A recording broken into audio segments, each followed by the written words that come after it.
4-5 నెలల నుంచి ఈ మున్సిపల్ ఎన్నికల కంటే ముందు పూర్తి సమయాన్ని సంగారెడ్డికి సమయం ఇవ్వాల్సి వచ్చింది. మున్సిపల్ ఎన్నికల ముందు సంగారెడ్డి మున్సిపాలిటీ, సదాశివపేట మున్సిపాలిటీకి సంబంధించి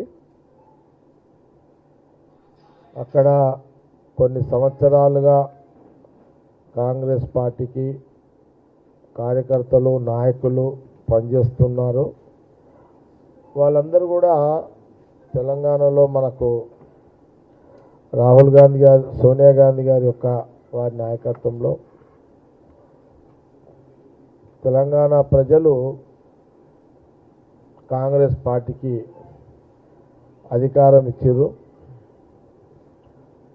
ముఖ్యమంత్రిగా రేవంత్ రెడ్డి గారు, వారితో పాటు అనేక మంది ముఖ్య నాయకులు క్యాబినెట్ మంత్రులుగా ఈ రాష్ట్రంలో ఉన్నారు.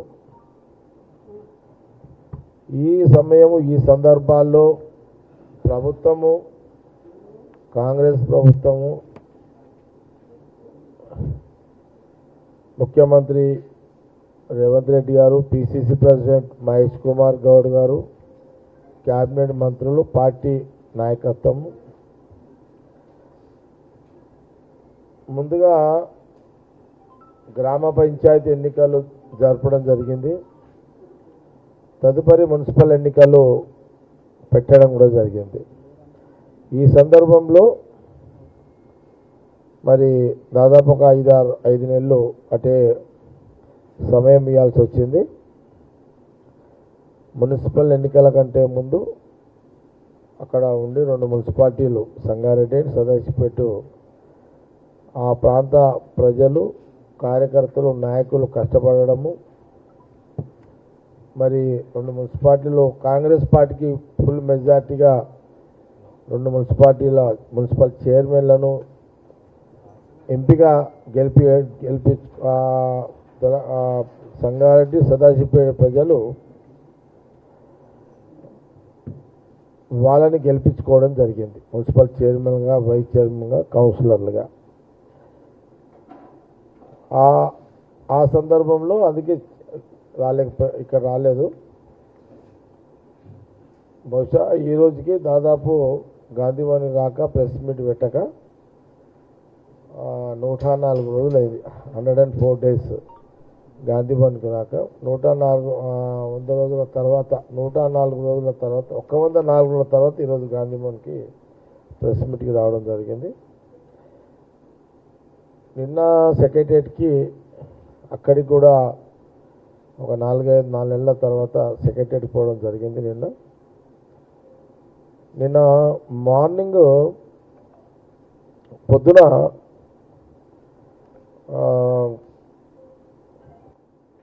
ఒక 4-5 రోజుల నుంచి కూడా మన వేం నరేందర్ గారికి కూడా నేను ఫోన్ చేయడం జరిగింది. ప్రధానంగా ముఖ్యమంత్రి రేవంత్ రెడ్డి గారి యొక్క సంగారెడ్డి నియోజకవర్గానికి సంబంధించి వారిని సంగారెడ్డికి ఆహ్వానించాలి. వారు వచ్చే సందర్భంలో సంగారెడ్డి ప్రాంతానికి గత సంవత్సరంన్నర కాలం నుంచి కూడా ముఖ్యమంత్రి గారికి అనేక సంగారెడ్డి సంబంధించిన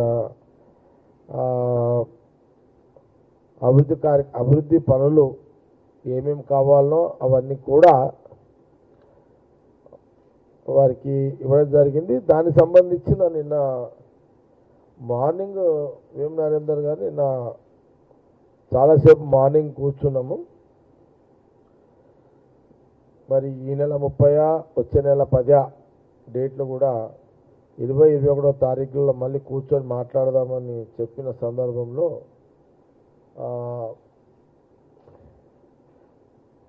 10 ఏళ్ల తర్వాత ఈ రాష్ట్ర ప్రజలు కాంగ్రెస్కి ఇచ్చిన ఈ అధికారాన్ని సంగారెడ్డి నియోజకవర్గ ప్రజల అభివృద్ధి ఏ రకంగా ఉండాలి అనే దాని మీదనే నిన్న ముఖ్యమంత్రి రేవంత్ రెడ్డి గారు వేముల నరేందర్ చెప్పిన సందర్భంలో నిన్న నేను ఆయన కూర్చొని అనేక విషయాలు సంగారెడ్డి ప్రజల గురించి అనేక అభివృద్ధి కార్యక్రమాల మీద చర్చ చేసుకోవడం జరిగింది. మళ్ళీ 20-21 తారీఖు మళ్ళా కూర్చునే రోజు వస్తుంది, మాట్లాడి ఫైనల్ చేస్తామన్నాను. మొత్తం మీద ముఖ్యమంత్రి రేవంత్ రెడ్డి గారిది ఈ నెల 30 వచ్చే నెల 10 అటు ఇటు ఉంటుంది. మా జిల్లాకు సంబంధించిన మంత్రి దామోదర్ గారితో వివేక్ గారితో కూడా మరి గతంలో నేను చెప్పడం కూడా జరిగింది. ఇప్పుడు ఆ సమయం వచ్చింది, వారిని అక్కడికి ఆహ్వానించే సమయం వచ్చింది, వారు కూడా టైం ఇచ్చే సమయం వచ్చింది. కాబట్టి ఈ సందర్భంలో ప్రధానంగా ఏంటంటే నేను నిన్న సెక్రటరియట్ కూడా పోయినా.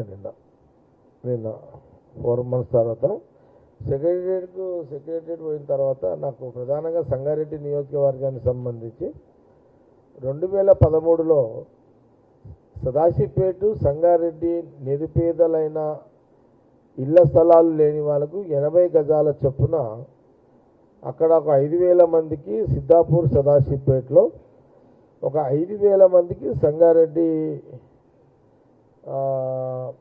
ప్రాంతాన్ని సంగారెడ్డి టౌన్లో నివసిస్తున్న పేదవాళ్ళ కోసము ఒక 10,000 మందికి ఇళ్ల స్థలాలు నేనే అప్పుడు ముఖ్యమంత్రిగా కిరణ్ కుమార్ రెడ్డి గారు ఉండే అప్పుడు కాంగ్రెస్ గవర్నమెంట్ అప్పుడు నేను ఇవ్వడం జరిగింది. రైతులకు డబ్బులు ఇచ్చి ల్యాండ్ అక్విజిషన్ చేసి ఇవ్వడం జరిగింది. సంగారెడ్డి ప్రాంతానికి సంబంధించిన 5,000 మందికి ఏమో కొండాపూర్ దగ్గర అలియాబాద్ అనే గ్రామం దగ్గర ఇచ్చినాము 200 ఎకరాలు లోపల. అట్లాగే సదాశివపేట ప్రాంతం వాళ్ళకి సంబంధించి సిద్ధాపూర్ అని టౌన్ పక్కకే ఉంటుంది, అక్కడ ఇవ్వడం జరిగింది. 200 ఎకరాలు రైతులకు డబ్బులు ఇచ్చి చేయడం జరిగింది. అయితే ఇవన్నీ జరిగిన తర్వాత 2014 ముందు ఎన్నికలు అంటే రాష్ట్ర విభజన జరిగింది. రాష్ట్రంలో కొత్త బీఆర్ఎస్ పార్టీ గవర్నమెంట్లోకి వచ్చింది. అప్పుడు నేను కూడా ఎమ్మెల్యేగా ఓడిపోవడం కూడా జరిగింది. అప్పుడున్న పరిస్థితులలో మరి జిల్లా మినిస్టర్ అప్పుడు హరీష్ రావు గారు, వాళ్ళ ఎమ్మెల్యే, వాళ్ళ నాయకులందరూ కూడా అలియాబాద్ దగ్గర నేను ఇచ్చిన 5,000 మందికి ఆ 200 ఎకరాలు, సదాశివపేట దగ్గర ఇచ్చిన 200 ఎకరాల ఆ సదాశివపేట పట్టణ ప్రజలకు ఇచ్చిన ఇళ్ల స్థలాలు వాళ్ళందరినీ కూడా ఆ యొక్క స్థలంలోకి ఇండ్లు కట్టుకోవడానికి రానివ్వలేదు. ఆ భూములని ఎవరెవరికో ఇచ్చేసారు వాళ్ళు. ఇది జరిగింది. 10 ఏళ్ళు గవర్నమెంట్ లేదు.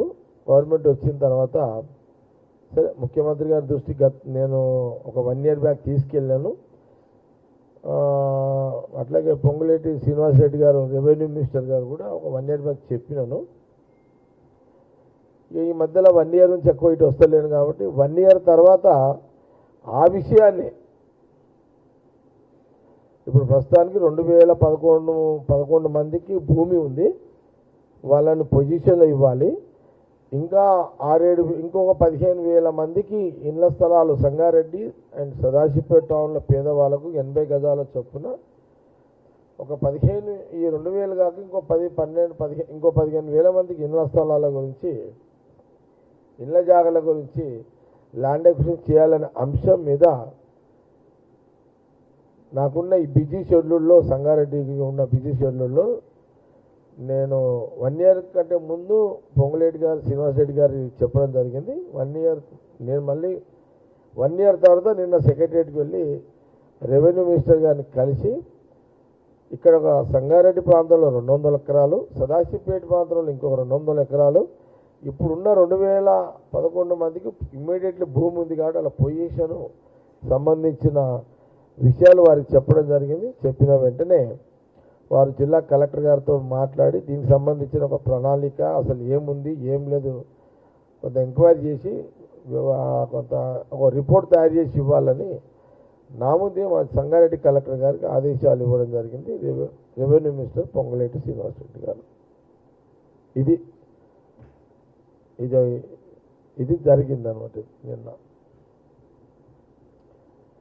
మొత్తం మీద సంగారెడ్డి ప్రజల నిరుపేదలకు ఒక 15 నుంచి 17,000 మందికి 80 గజాల చొప్పున మా ప్రాంతాలకు ఇవ్వడానికి భూసేకరణ కార్యక్రమాన్ని రైతులకు డబ్బులు ఇచ్చి చూసుకునే ఒక దాన్ని కొంత చేయాలనే విషయాన్ని నేను రెవెన్యూ మినిస్టర్ గారిని నేను కోరడం జరిగింది నిన్న. అట్లాగే ముఖ్యమంత్రి గారిని కూడా నేను కలవడం జరిగింది సాయంత్రము. కలిసిన సందర్భంలో ప్రెస్ మీట్, అదే టైంలో ప్రెస్ మీటు, ఈ డీలిమిటేషన్ మీద ప్రెస్ మీటు, ముఖ్యమంత్రి రేవంత్ రెడ్డి గారు డీలిమిటేషన్ మీద ప్రెస్ మీటు, అట్లాగే భాషణ మధ్య డీలిమిటేషన్ మీద ప్రెస్ మీటు, అట్లాగే కాంగ్రెస్ పార్టీ మొదటి నుంచి కూడా సోనియా గాంధీ గారి నాయకత్వంలో ఇది మహిళా బిల్లుని అమలు చేయాలని ఏదైతే ప్రతిపాదనలు ఉండేనో, సరే మహిళా బిల్లు అనేది కాంగ్రెస్ సోనియా గాంధీ గారు, ఆనాటి రాహుల్ గాంధీ గారు, మన్మోహన్ సింగ్ ప్రభుత్వం నుంచి దీనికి సంబంధించిన ఒక కార్యాచరణ, ఒక కార్యక్రమాన్ని దేశ ప్రజల ముందు ఉంచిన సంగతి అందరూ కూడా తెలిసిందే. మహిళా బిల్లు అనేది కాంగ్రెస్ సోనియా గాంధీ వారి వల్లనే. అదే విషయాన్ని నిన్న ముఖ్యమంత్రి గారు రేవంత్ రెడ్డి గారు నిన్న కాంగ్రెస్ మొదటి నుంచి మహిళా బిల్లు అంటుంది కాబట్టి బీజేపీ ప్రభుత్వం దాన్ని తీసుకొచ్చే ప్రయత్నంలో ఉంది కాబట్టి అది కాంగ్రెస్ ఆలోచన విధానాన్ని బీజేపీ చేస్తుంది దాన్ని వారు నిన్న మాట్లాడిన విషయం చాలా వాళ్ళు మాట్లాడడం జరిగింది. నేను ఆ ప్రెస్ మీట్లో కూడా ఉన్నా. అట్లాగే ఈ డీలిమిటేషన్ వల్ల ఈ సౌత్ ప్రాంతానికి ఇక్కడ మన తెలంగాణ, ఆంధ్రప్రదేశ్ అనుకోండి, కేరళ అనుకోండి, ఇట్లా కర్ణాటక, ఈ రాష్ట్రాలు అయితే ఉన్నాయో ఇక్కడ రాజకీయ ఉనికి లేకుండా చేసే ఒక కుట్ర జరుగుతుంది అని ముఖ్యమంత్రి రేవంత్ రెడ్డి గారు కొంత వారు ఎక్సర్సైజ్ చేసి చెప్పడం జరిగింది. ఇది నేను కూడా నిన్న ముఖ్యమంత్రి గారి యొక్క ప్రెస్ మీట్ తర్వాత వారి అంకెలకు సంబంధించి కానీ ఈ డీలిమిటేషన్లో సౌత్ తెలంగాణతో పాటు తమిళనాడు, ఇవన్నీ కూడా 6 రాష్ట్రాలు కదా, తమిళనాడు, కేరళ, ఆంధ్రప్రదేశ్, తెలంగాణతో పాటు ఈ రాజకీయ ఉనికి లేకుండా మన తెలంగాణ ప్రాంత ఎంపీల ఉనికి లేకుండా వాళ్ళ ఎంపీల యొక్క ప్రాతినిధ్యం, బలమైన ప్రాతినిధ్యం లేకుండా కొంత కుట్ర చేస్తున్నారు. ఇది గమనించాలి అని కొంత నిన్న వారి ప్రెస్ మీట్లో ముఖ్యమంత్రి రేవంత్ రెడ్డి గారు చెప్పడం జరిగింది.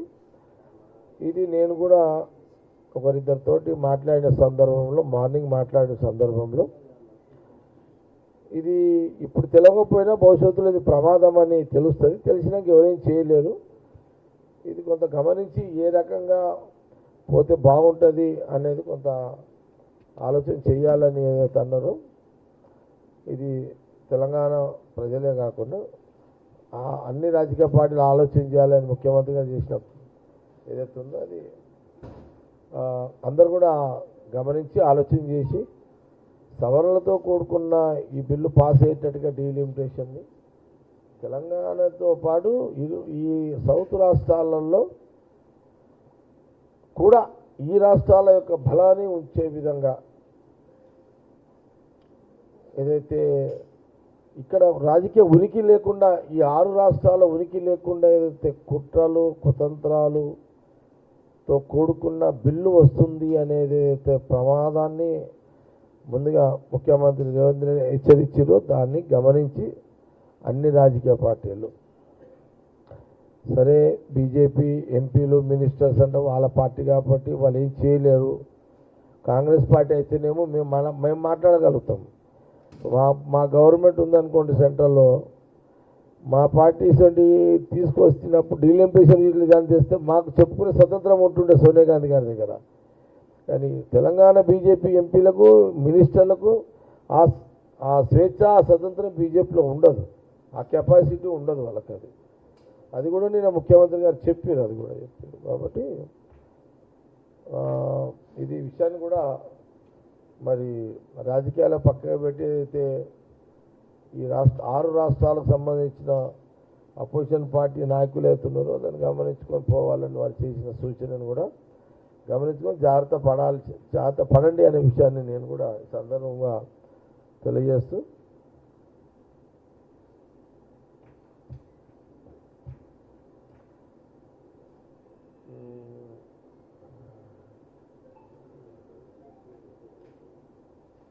ఓకే, ప్రెస్ మీట్ అయితే ఇదే సబ్జెక్టు.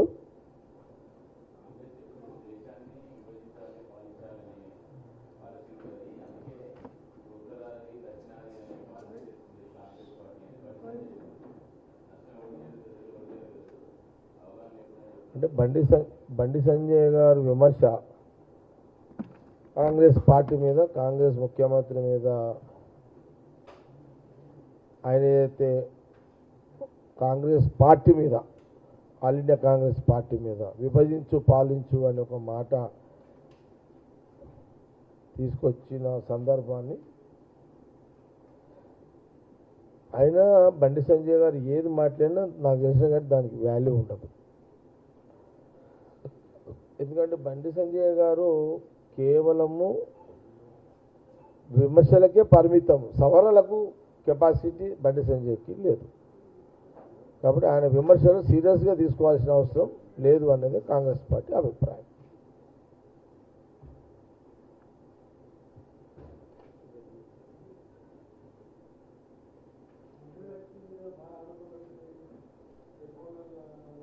ఎవరెవరి మీద మినిస్టర్లు ఎవరెవరి మీద వస్తున్నది, అంటే ఏం ఆరోపణలు,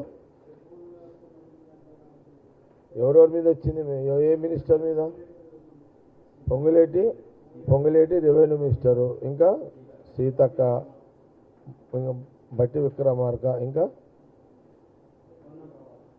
పొన్నం ప్రభాకరు,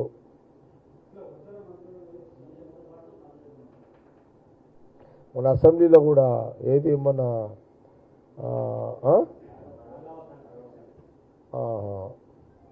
రాఘవ కన్స్ట్రక్షన్ మొన్న ఏది అసెంబ్లీలో మన హరీష్ రావు భూముల మీద మీ రెవెన్యూ మినిస్టర్ మీద పెట్టిందాన్ని కదా. అంటే ఒకటి సహజంగా అధికార పార్టీ మీద ప్రతిపక్షము, ఇప్పుడు మేము అధికార పార్టీ ఉన్నాము, అవతల ప్రతిపక్షం ఉంది. రెండు రకాలుగా ఉంటుంది. ఒకటి ఉన్నది లేనిది ఉన్నట్టుగా చెప్పడం, ఉన్నది లేనట్టుగా చెప్పడం అనేది రాజకీయాల్లో సహజంగా విమర్శలు, పై విమర్శలు ఇవన్నీ సహజంగా ఉండేటివి. ఇవన్నీ కూడా నేను నిన్న సేమ్ మీరు పొంగులేటి గారిది అడుగుతున్నారు కాబట్టి చెప్తున్నాను. నిన్న నేను మా నియోజకవర్గానికి ఇళ్ల జాగల విషయంలో నేను అడిగిన సందర్భంలో నన్ను ఎందుకు రెవెన్యూ మినిస్టర్ గారు ఒక మాట అడగాలన్నాను. ఒక మాట అన్నాడు రెవెన్యూ మినిస్టర్ గారు, మీకు ఒక మాట అడగాలనుకుంటున్నా అన్నాడు. అడగొచ్చు అని చెప్పినాను. మీ జిల్లా ఉంది కదా, సంగారెడ్డి జిల్లా, మీ జిల్లాలో అన్ని వాల్యుబుల్ ల్యాండ్సే ఉన్నాయి కదా, ఈ చుట్టుపక్కల 3 జిల్లాలు వాల్యుబుల్, సంగారెడ్డి, రంగారెడ్డి, మేడ్చల్, ఇవే కదా. సరే, ఇక రంగారెడ్డిలో అంటే ఇప్పుడు భూములు అన్నీ అంత ఏమున్నాయని భూములానా, మీ పడంచెరు సంగారెడ్డి భూములు ఉన్నాయి కదా అంటే నాకు కూడా ఐడియా లేదు, రియల్గా లేదు. ఆయన చక్కటి ప్రశ్న అడిగినాను నిన్న. నేను అనుకుంటా నిన్న ఇక అసలు పోయింది నా నియోజకవర్గ ప్రజల కోసం పోయినా, కానీ ఈ ప్రశ్న వారు ఏమడిగారంటే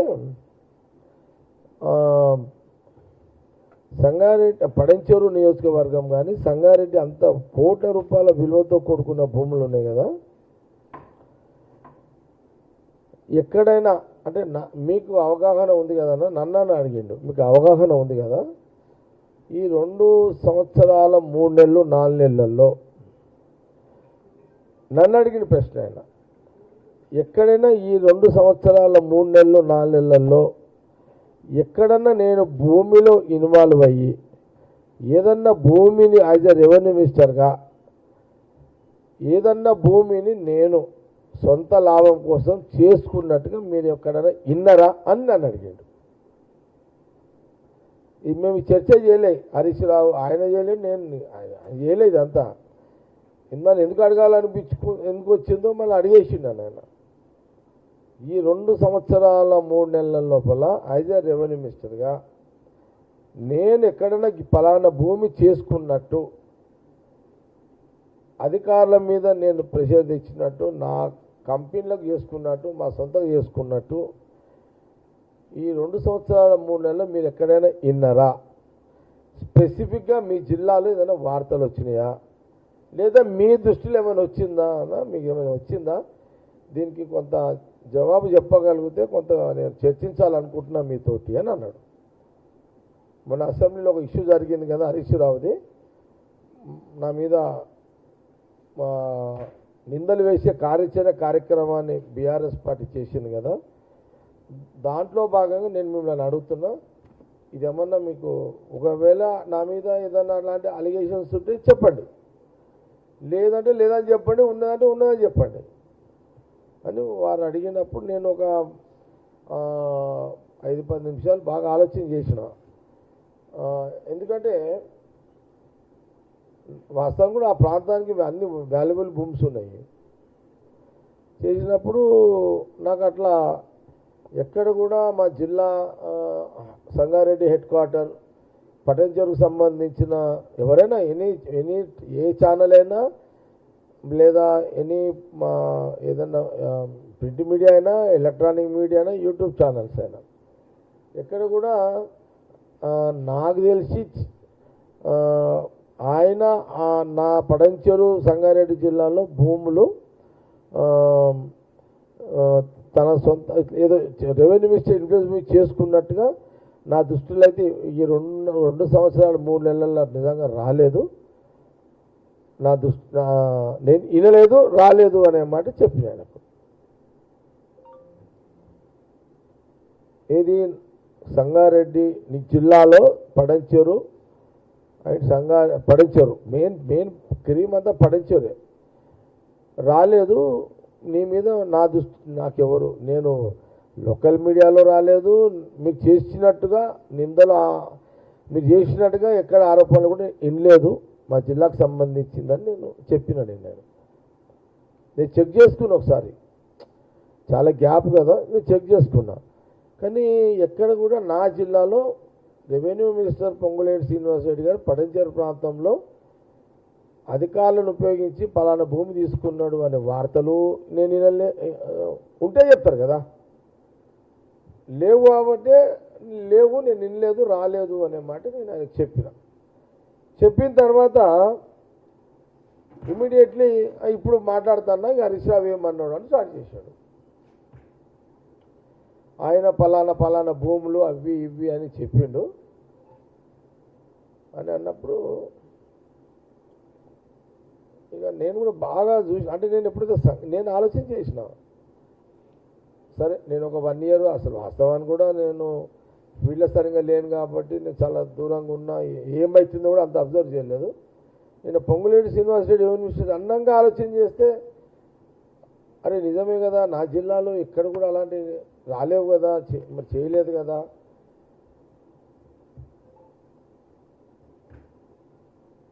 అని నాకే వచ్చి నేను సర్టిఫికేట్ ఇచ్చిన. నేను నా జిల్లాలో నీ మీద నేనే నీకు, నా జిల్లాది సంగారెడ్డి జిల్లాది అద్దట్టు పడంచెరు ప్రాంతంలో 0.0 నువ్వు సొంతగా ఇది చేసుకున్నాడు, అధికారులను ఉపయోగించుండు అనేది ఎక్కడ కూడా లేదు అని నిన్న రెవెన్యూ మినిస్టర్ సర్టిఫై చేసిన. అదే అని అన్నాక అప్పుడు హరీష్ రావు మాట్లాడింది చెప్పాడు. జనరల్గా నాకు అలవాటు ఏంటంటే వాడు అది తిన్నాడు, వీడు ఇది తిన్నాడు, వాడు అది ఎత్తుకపోయిండు, వీడు ఇది ఎత్తుకపోయిండు, నాకు చెప్పే అలవాటు తక్కువ. నేను ఈ అన్నమాటని మళ్ళా టీఆర్ఎస్ వాళ్ళు కానీ ఎవరైనా ఛాలెంజ్ చేస్తే అప్పుడు ఆ సబ్జెక్టులోకి వస్తాను. నేనైతే ఇప్పటికైతే పడంచెరు సంగారెడ్డి జిల్లాలో రెవెన్యూ మినిస్టర్ ఎలాంటి భూదందాలు చేయలేడు ఆ ప్రాంతంలో అనేదాన్ని నేనైతే సర్టిఫికేట్ క్లీన్ సర్టిఫికేట్ ఇచ్చినట్టు ఆయనకి. ఎందుకంటే ఇప్పుడు నాకు తెలుసు కదా పడంచెరు, ఇప్పుడు ఒక్కొక్క ఎకరానికి మా పడంచెరు ప్రాంతంలో ఇప్పుడు కొల్లూరు పోతే, అటు కొల్లూరు ఉస్మాన్పూర్ పోతే, అటు పోతే 20 కోట్లకి ఎకరం ఉంటుంది. అటు పోతే 20 కోట్ల ఎకరం ఎవడు వెళ్ళి పెట్టినా, సూది అంతా వెళ్ళి పెట్టినా, మందం పెట్టినా గొప్ప మట్టది. ఇట్లా సహజమే కదా. 20 కోట్ల ఎకరం, 1 ఎకరా అదాకా గుంట ముట్టినా అది ఇట్లా పేలుతుంది ఆడ.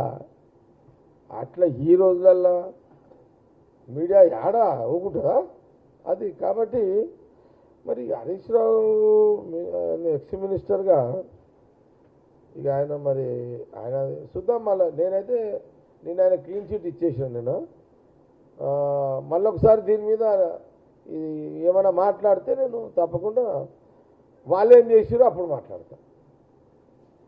మళ్ళా ఏమన్నా అంటే కూడా ఇది అయిపోయింది జరా, ఇది అయిపోయి మళ్ళా అప్పుడు మాట్లాడతా. లేదు మా దగ్గర ఆధారం ఉంది పడంచేరులో అని అన్నాడు అనుకో, నేను అప్పుడు షురు చేస్తా. ఎవరి మీద పడంచేరులో ఎవరు దందాలు చేసారు ఇదంతా కూడా చెప్తాను నేను కూడా. అసలు విచిత్రం ఏంటంటే 2014లో నేను ఓడిపోయిన తర్వాత రాష్ట్రం వచ్చినాక ఒక 3 సంవత్సరాలు జగ్గారెడ్డి 10 ఏళ్ళల్లో ఇక్కడ ఏమైనా భూములు ఏమన్నా రిజిస్ట్రేషన్ చేసుకుండా ఏమైనా సంపాదించిండు అని జల్లడబట్టిరు. ఎక్కడ జల్లడబడితే ఏం అసలు చేస్తే కదా దొరికేది.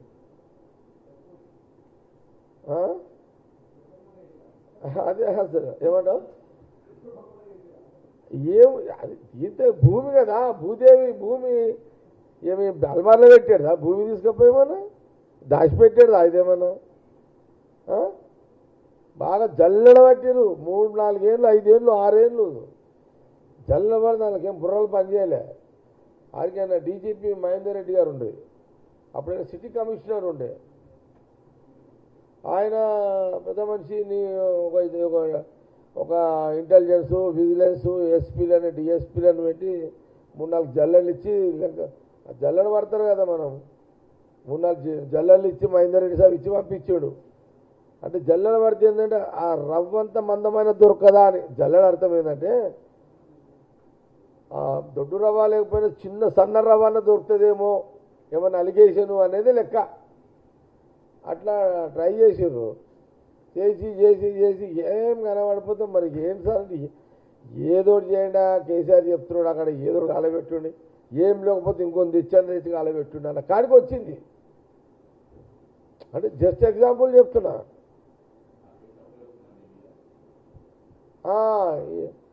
ఇక అది అందుకే కదా అది వచ్చింది. ఇక ఏం లేదు చూసిర్రు, అచ్చా భూమి లేదు, ఆస్తులు ఏమన్నా నెలలు ఎంకిర్రు. హైదరాబాద్ ఇంటికి పోయారు, ఈడ కిరాయిల్లే, సంగారెడ్డి పోతే ఆడ కిరాయిల్లే. మరి మొన్న కొన్నా 50 లక్షలు పెట్టి, కానీ మొన్న నా బిడ్డ పెళ్ళినప్పుడు కొన్నా. మా బంధువులు ఉంటారు అక్కడ, మా అమ్మ బంధువులు విజయవాడలో. ఆడపోతే వాళ్ళే గుడిసెలే ఉన్నాయి. పోలీసులు పోయి పరిచయం అయిపోయారు. వాళ్ళు పోలీసులు, డిఎస్పీలు, ఎస్పీ. అరే ఇదేంద్ర నాయన, మహేందర్ రెడ్డి సాబ్ ఏమో, డీజీపీ ఏమో ఏమన్నా దొరికితే లేకుండానే ఆయన చెప్తాడు, మీతోనేమో గుడిసెలు కలవంటే ఇదేం కథరా నాయన. ఆయన పేరు చూస్తే పెద్దగా ఉన్నది, చూస్తే గుడి ఇదంతా టీన్లో ఇల్లు ఉన్నాయి మీ అని. పాపం వాళ్ళు కూడా సింపతిగా అరే ఏందా ఇదంతా అని. ఇది అంటే చెప్తున్నాయి నేను ఏంటంటే సరే ఇది. కాబట్టి నేను అందుకే పొంగులేటి శ్రీనివాసరెడ్డి రెవెన్యూ మినిస్టర్ అడిగినప్పుడు నాకు తెలియదు ఏముంటుందిరా, అసలు నేనే పోలేదు గవర్నమెంట్ నుండి, నేనే ఇప్పటిదాకేం ఈ పని ఆ పని నేనే ట్రై చేసుకోలేక.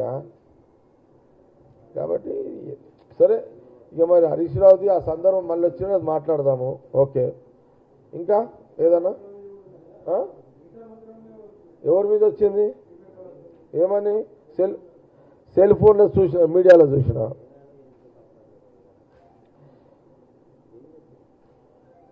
నేను ఒకటే మాట చెప్తున్నా, సరే ఓకే. ఇప్పుడు సీతక్క సెల్ ఫోన్ల మీద ఒక అలిగేషన్ పెట్టారు, అందులో 20 కోట్ల 30 కోట్ల అని ఏదో పెట్టారు. వాళ్ళ నాయకుడు ఇప్పుడు 8,000 ఇదే నేను చూసిన అది వీడియో, 8,000 ఫోను 13,000 గవర్నమెంట్ కొన్నది. ఇదేనా లైను? అదే ఫోన్ ఏమో 8,000 బయటనేమో 8,000, గవర్నమెంట్ ఏమో 11,000 కొన్నది. అంతే కదా? ఓకే, 14,000 ఉన్నది. నేను కామన్ సెన్స్, వీళ్ళకు కామన్ సెన్స్ కూడా లేదు వీళ్ళకు. బీఆర్ఎస్ లీడర్షిప్కి నేను కేసీఆర్ గారికి నేనేమంటున్నా అంటే, కేసీఆర్ గారు, కేటీఆర్ గారు అండ్ హరీష్ రావు గారు, మీరు మీ నాయకులకు ట్రైనింగ్ ఇవ్వండి. ఫస్ట్ ట్రైనింగ్ ఇవ్వండి.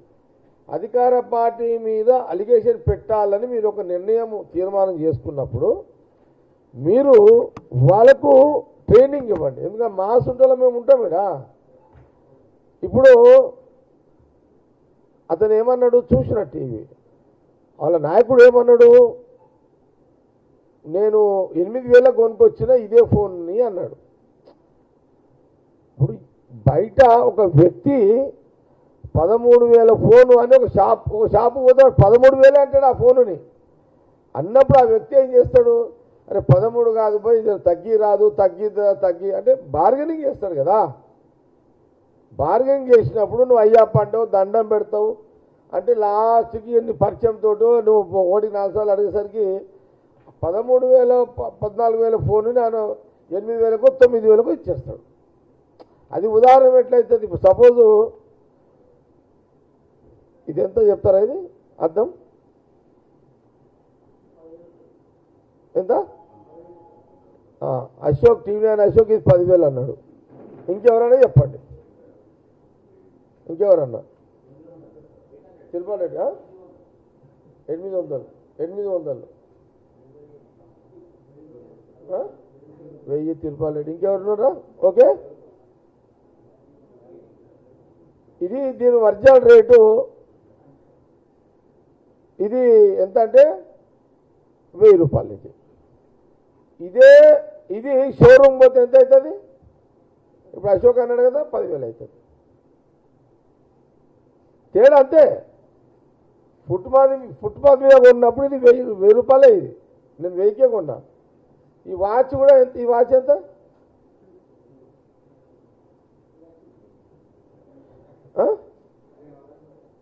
ఇది కూడా 1000 రూపాయలు.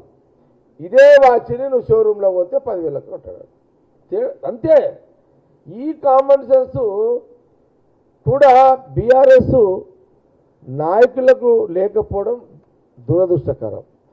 సరే ఏదో అరే 20,000 కోట్ల స్కామ్ కోసం ఇప్పుడు టెండర్లు వేస్తారు. గవర్నమెంట్ ఒక రేట్ ఉంటుంది, ఒక సిస్టమ్ ఉంటుంది. కాబట్టి ఇది కామన్ సెన్స్ లేని అపయోగాలు బీఆర్ఎస్ పార్టీ అనేది సీతక్క మీద పెట్టిన అలిగేషన్. దట్ ఈస్ అది దానికి వాల్యూ లేదు, విలువలేని కామెంట్స్. అది మొత్తం మీద వీళ్ళని బదలాం చేయాలి. ఏం దొరుకుతలేవు కదా. మీకు చెప్పిన కదా పొంగులేటి శ్రీనివాస్ రెడ్డి గారు, నేనే నా జిల్లాలో ఈ ఇంచు భూమి కూడా ముట్టలేడని సర్టిఫికేట్ ఇచ్చేసిన. ఇక ముడితే నేనే ముట్టాలి ఆడ, నాకు తెలియకుండా ఎట్లా ముడతారా ఆడ? అరే నాకే దిక్కులేదు ముట్టడానికి, అంటే ఆయనకి అది ముడతాడు. ఇంకా అంటే ముట్టుకోండి అని చెప్తున్నాడు హరీష్ రావు. ఏంది అసలు ఇదంతా?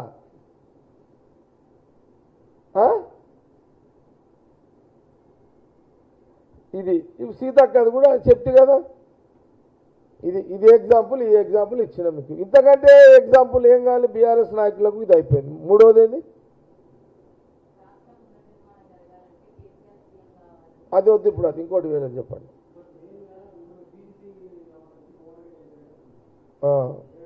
అలిగేషన్స్ అయిపోయినాయి మా వాళ్ళ మీద. ఇంకున్నాయి అది ఇంకేమన్నా?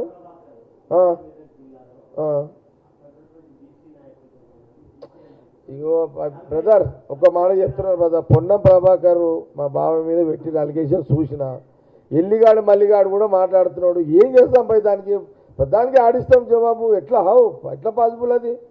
ఎల్లిగాడు మల్లిగాడు కూడా మాట్లాడుతున్నాడు. అరే ఎట్లా పైసలు పనికిరాని కూడా అలిగేషన్స్ పెడితే మనం ఏం జవాబు చెప్తాము? వానికి ఒక ఫోన్ ఉంటుంది, వాడు ఒత్తుతాడు, ఆ రీళ్లలో పెడతాడు, దానికి ఖర్చు లేదు, మన్ను లేదు, మశానం లేదు, అది వేస్ట్. అదొక పిచ్చి పట్టింది, ఒక సైకోకాల్ అయిపోయారు వీని అమ్మప్ప అంతా. వాడు ఇది బోర్డు పెడతాడు, వాడు 10 బోర్డులు చూస్తాడు. ఓ 10 మంది అయిపోయారు, బోర్డులు పెడతారు. ఆడ వంగిండు, ఆడ మునిగిండు, ఈడ తేలిండు. అరే మీరు మునిగేది చెప్పారు కానీ మాదేంద్రా నాయన మీరు చెప్పేది. మా పర్సనల్ 1.25 లక్షలు ఉంటారా, అది ఎవరికి ఉండేరా నాయన? అరే అంత ఏదో చిన్న పిల్లల చేష్టలు అయిపోయినాయి బయట వ్యవస్థ అంతా. అసలు నాకు తెలిసిన కాడికి అసలు ఈ సోషల్ మీడియా బ్యాన్ పెట్టి పడాలి. ఏంద్రనైనా ఇది అంతా, ఇది ప్రతిదాన్ని ఏదో ఇష్యూ చేస్తాడు. ఇప్పుడు కెమెరాలు ఎవడో ఏంటది ఏమంటారు దాన్ని, ఇప్పుడు 10 మందిని ముద్దు పెట్టుకుంటే ఆ రీల్ రాదు, కానీ నాసుంటాడు ఎవడో ముద్దు పెట్టుకుంటే 100 సార్లు ఇస్తున్నారు అదంతా. అరే నీ అమ్మ, వీడు 100 మంది దగ్గర పోతే తప్పులేదు, ఎవడు ఆ రీల్ ఇస్తాడు. నాసుంటాడు డబ్బులతో పోయి ఆడబోయేది దొరికితే అది అది రాధాంతం చేస్తారు. అరే ఏంద్రనైనా ఇదంతా సైకోలు మెంటల్ గాళ్ళు ఇటువంటి వాళ్ళు జమ అయిపోయారు వ్యవస్థలో. అసలు బ్యాన్ పెట్టాలి. ప్రధానమంత్రి మోడీ గారు ఏం చేస్తారు, ఆయన మీద కూడా వస్తున్నాయి, రాహుల్ గాంధీ గారి మీద వస్తున్నాయి ఇవన్నీ. సార్ ఇంకా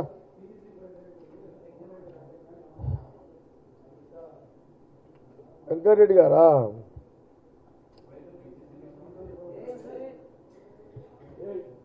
అరే పోవా బాబా, ఓ బయటికి పో, పెద్ద మనుషులు అక్కడ తెలియదు వాళ్ళకు. ఇగో బ్రదర్, ఇగోటి పిసిసి ప్రెసిడెంట్కు సంబంధించి జగ్గారెడ్డి మీద మొన్న మధ్యలో ఇఫ్తార్కి వచ్చిన వెంకన్న అదేదో ఫ్లోలో అనేసాడు ఆయన. మా దగ్గర కాంగ్రెస్లో 6 నెలలు పిసిసి అనేది ఖచ్చితంగా 2 సంవత్సరాలు ఉంటారు, 2 ఇయర్స్ పిసిసి ఉంటాడు. తర్వాత 1 ఇయర్ ఉండొచ్చు, 2 ఇయర్స్ కూడా ఉంచవచ్చు. అంటే ఉత్తమ్ కుమార్ రెడ్డి గారు 7 సంవత్సరాలు ఉన్నారు. కాబట్టి అది చర్చ కాదు. అదిగా వెంకన్న ఎప్పుడో భవిష్యత్తులో ఇంకా 3 ఏళ్లకో 4 ఏళ్లకో అని దృష్టిలో పెట్టుకొని అన్నాడు ఆయన. అది కాబట్టి అది సీరియస్ మ్యాటర్ కాదు. పాపం వెంకన్న ఏదో ఆయన నాకు అర్థమైంది, చూసినది నేను. ఆయన ఏదో ఇప్పుడు ఈయన ఇంకా మహేష్ గౌడ్ది ఇంకా 6 నెలలు అయితే 2 ఇయర్స్, నాకు తెలిసి ఇంకో అవతల 1 ఇయర్ ఉండొచ్చు, ఇంకా 2 ఏళ్ళు కూడా ఉండొచ్చు, ఇంకా 2 ఇయర్స్ ఎక్స్ట్రా కూడా ఉండొచ్చు కదా. ఇక దాని మీద 1 2 3 బీసీ బ్రదర్స్ చూసిన, 2 బ్రదర్స్ మాట్లాడారు, 3 బ్రదర్స్ మాట్లాడి, అరే నాయన మేము రెడ్డిలము బీసీలము ఊర్లలో అన్నదమ్ముల తిరిగి కలిసి ఉంటాం రా నాయన, మీరు ఆ 2 3 1 2 3 బ్రదర్సు మీరేదో మీరదే ఒత్తుడు పెట్టుడే ఏంద్రా ఇదంతా. ఊర్లల్లా రెడ్డిలు బీసీలు సమస్త కులాలు అన్నదమ్ములుగా మంచి చెడుకు కలిసి ఉంటారు కదా గ్రామీణ ప్రాంతాల్లో. నువ్వేమో 1 2 3 బ్రదర్స్ ఈడ హైదరాబాద్ ఉంటారు, మీకు ఊర్లలో మీరు ఈడ కాలనీలలో ఉంటారు, మీ చేతిలో ఫోన్ ఉంటుంది, ఇక మీకేదో బీసీల మీద ప్రేమ ఉన్నాడు ఒత్తుకుంటూ కూర్చుంటారు. అరే నేను ప్రాక్టికల్గా నాయన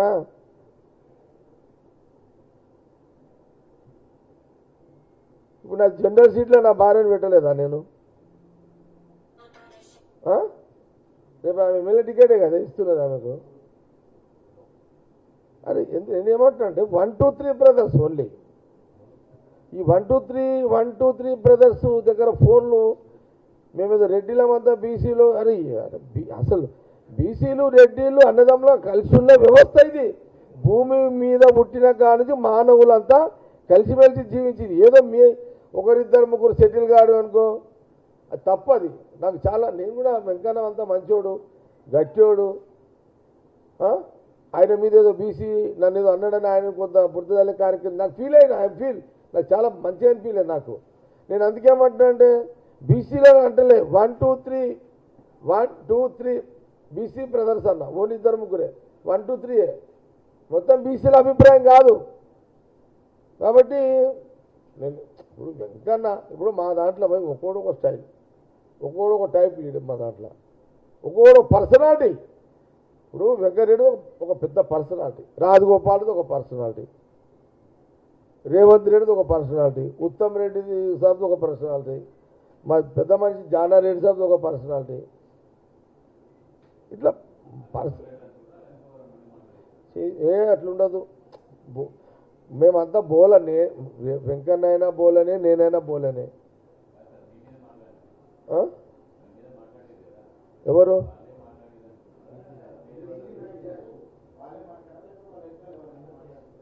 1, 2, 3 బ్రదర్స్ బీసీ నాయకులు, మొత్తం బీసీలు కాదు కదా ఇక్కడ అన్నది. కాబట్టి ఆ 1, 2, 3 బ్రదర్స్ గురించి ఎక్కువ చర్చించుకోవద్దు, అది వేస్ట్. అది మా వెంకన్న అనేటువంటి ఆయన ఒక స్టారు. ఇక అంటే కాంగ్రెస్లో అట్లుంటారు.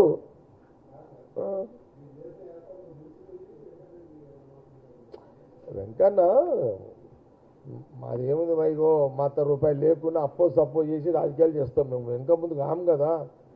జగ్గారెడ్డి అయినా, వెంకటరెడ్డి అయినా, రేవంత్ రెడ్డి అయినా, ఎవరు అది బీసీ అంటే ఆ 1, 2, 3 బ్రదర్స్ అంటున్నారు. అంటే ఇప్పుడు రాజకీయాలు అంటే ఇప్పుడు అసలు మహేష్ గౌడ్ని పెట్టిందే రెడ్డి, మేమే కదా, రెడ్డిలమే కదా సపోర్ట్ ఇచ్చింది. ఫస్ట్ మహేష్ గౌడ్ని ఆయన ఫస్ట్ మహేష్ గౌడ్ని ఈయన పీసీసీ ఉండాలి మహేష్ గౌడ్ అని ఫస్ట్ గాంధీ భవన్ను చిట్చాట్ చేసి నేనే కదా చెప్పింది. నేను చెప్పిన తర్వాత నేను మీడియా పరంగా చెప్పినా, మీడియా పరంగా చెప్పకుండా అందరు ఇచ్చారు. ముఖ్యమంత్రి రేవంత్ రెడ్డి సపోర్ట్ చేసిండు, వెంకటరెడ్డి చేసిండు, ఉత్తమ్ రెడ్డి గారు చేశారు, అందరు చేశారు. రెడ్డిలతో పాటు ఎస్టీలు, బీసీలు అందరు చేశారు. నేనే కదా ఫస్ట్ చెప్పింది మహేష్ గౌడ్ని చేయండి అని చెప్పి. కానీ ఎందుకు అనవసరంగా 1, 2, 3 బ్రదర్స్ అనవసరంగా ఖరాబ్ చేస్తారు? బీసీలకు రెడ్డిలకు ఉన్న అసలు ప్రేమతో కూడుకున్న ఫ్రెండ్షిప్ బంధాన్ని ఖరాబ్ చేయకుండా, మళ్ళీ ఒకసారి ప్రయోగాలు చేయకుండా, మీరు ఒకరిద్దరు బతకడానికి వ్యవస్థని ఖరాబ్ చేయకండి అనేది చెప్తున్నా. వెంకన్న గట్టి లీడరు. ఏదంటారు? ఇక ఉంటారు భయ్, ఒకరిద్దరు సమాజంలో ఉంటారు, మనం ఏం చేయగలుగుతాం? ఇక ప్రతి ఒక్కరికి ఆడ జవాబు చెప్తాం. కానీ లైట్ తీసుకుంటుంది. ఇంకా ఎన్ని క్వశ్చన్స్? नहीं नको हो गया उसको, वो छोड़ दो. संगारेड्डी हो गया, दूसरे लाइट पे आ गया हम पूरे. ఇంకేమైనా ఉందా బ్రదర్?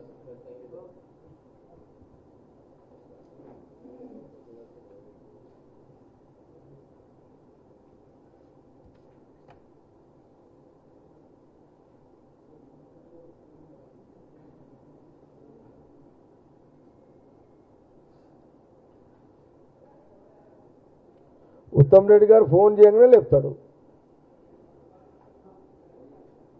నేను ఎవరు మొన్న మధ్యలో చూస్తున్నా, ఉత్తమ్ రెడ్డి గారు అసలు ఫోన్ చేయగానే లేపుతాడు. మన ఫోన్ చేయకపోతే ఆయన చేస్తాడు మాకు. మేము చేయము. ఒకసారి ఫోన్ చేయకపోతే ఉత్తమ్ రెడ్డి గారు ఫోన్ చేస్తారు.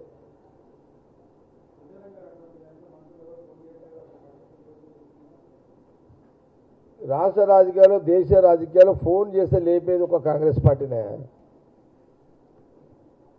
కాంగ్రెస్ పార్టీ లీడర్షిప్ అది పెట్టుకోండి. మీకు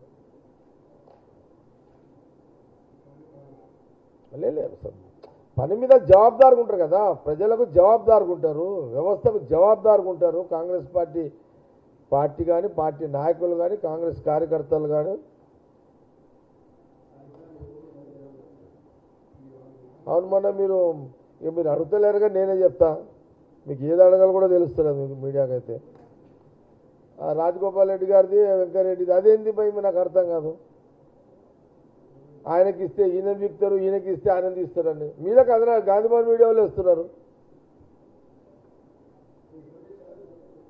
అరే అవును, ఏముంది ఇప్పుడు నల్గొండ ఆడందరూ టాప్ లీడర్లే కదా.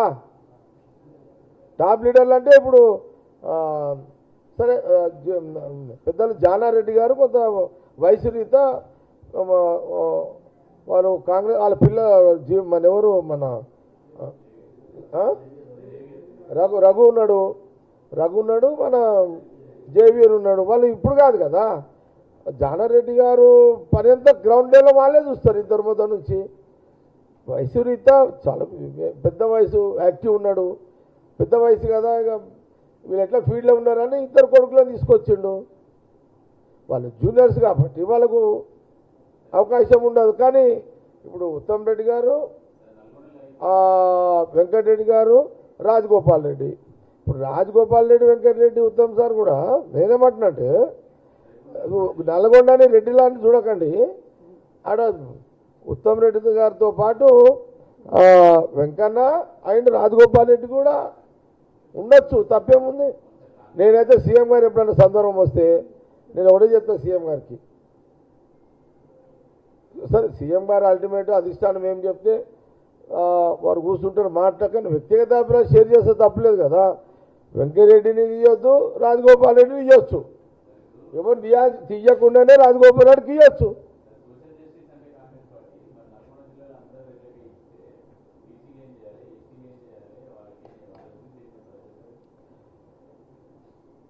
ఎవరైనా బీసీలు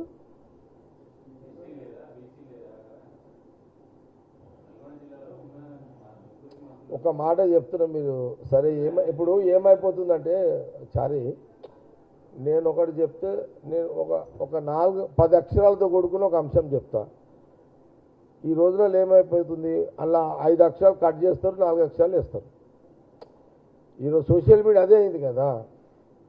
ఇగో ఎస్సీలైనా రెడ్డిలైనా, ఎస్సీలమైనా, బీసీలమైనా ఒక రాజకీయ పార్టీ నడపాలంటే డబ్బులు కావాలి. ఫస్ట్ డబ్బులకు కులాలు లేవు, మతాలు లేవు. డబ్బులకునే కులాలు, మతాలు. డబ్బు పెడితేనే రాజకీయం చేయగలుగుతాం. డబ్బు పెట్టే ఎస్సీ పెడితే ఎస్సీ లీడర్ అవుతాడు, బీసీ పెడితే బీసీ అవుతాడు, రెడ్డిలు పెడితే రెడ్డిలు అవుతారు. డబ్బు పెడితేనే కదా రాజకీయం నడిచేది. కాస్ట్లీ రాజకీయాలు అయినాయి, అన్ని కోట్ల రూపాయలతో రాజకీయం అయింది.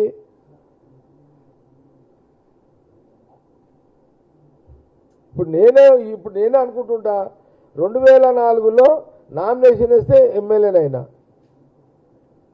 కానీ ఇప్పుడు కోట్ల రూపాయలు నేనే ఒకసారి ఫీల్ అవుతా, ఈ 50 కోట్లు లేదురా నాయన, 100 కోట్లు ఏంది, ప్రశాంతమైన జీవితం లేదు, ఈ డబ్బులు పెట్టాలి, మళ్ళీ తిరగాలి, ఈ 100 ఏడ సంపాదించాలి, ఎవడిస్తాడు, మళ్ళీ ఏడ సంపాదించాలి పోతే మీ హాస్పిటల్ మళ్ళీ బ్రేకింగ్లు వేస్తారు.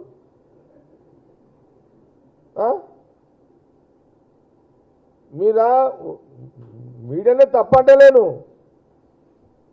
మాకా కోట్లు పెట్టాలి, మళ్ళీ కోట్లు ఆడ సంపాదించాలి. మరి ఏడన్నా ఏదైనా పని చేసి ఆ కోట్లు సంపాదించామని పోతే మళ్ళీ మీ బ్రేకింగ్ లేనా, మళ్ళీ మరి మేమేం కాలేనా. ఎస్సీ మళ్ళీ చెప్తున్నా, డబ్బులతో కూడుకున్న రాజకీయం అయిపోయింది కాబట్టి.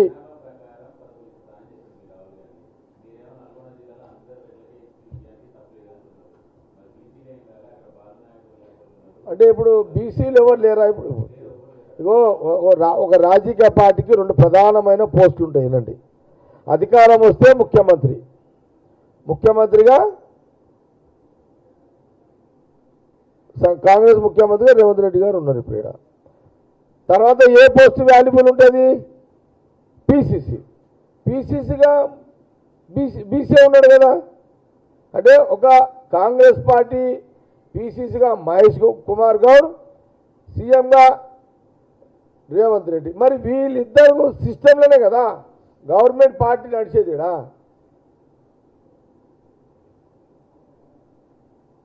అంటే అధికార పార్టీ ముఖ్యమంత్రిగా ఆయన 100 అయితే, కాంగ్రెస్ పార్టీ పీసీసీ ప్రెసిడెంట్గా బీసీ నాయకుడు ఈయన 100.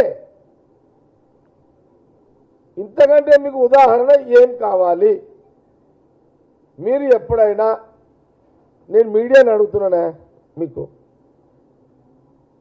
తెలంగాణలో బీఆర్ఎస్ గవర్నమెంట్ ఉంది 10 ఏళ్ళు, ముఖ్యమంత్రి ఓసీ, బీఆర్ఎస్ పార్టీ ప్రెసిడెంట్ కూడా ఆయనే కదా. మరి ఎప్పుడైనా మీరు కేసీఆర్ గారిని, మీరు బీసీ ముఖ్యమంత్రి ఓసీ కదా, మరి మీరు సీఎం అయినాక బీసీ ప్రెసిడెంట్ ఎందుకు చేయలేరని గాంధీ భవన్ మీడియా వాళ్ళు ఎవరైనా అడిగిరా?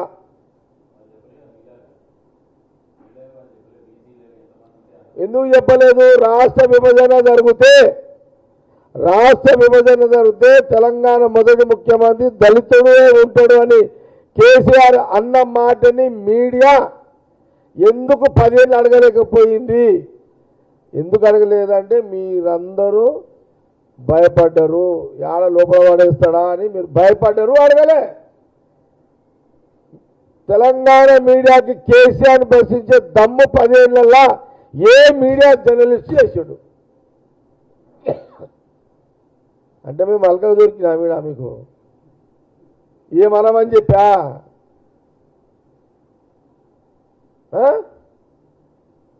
10 సంవత్సరాలు దళితుని ముఖ్యమంత్రి చేస్తాను కేసీఆర్ గారు,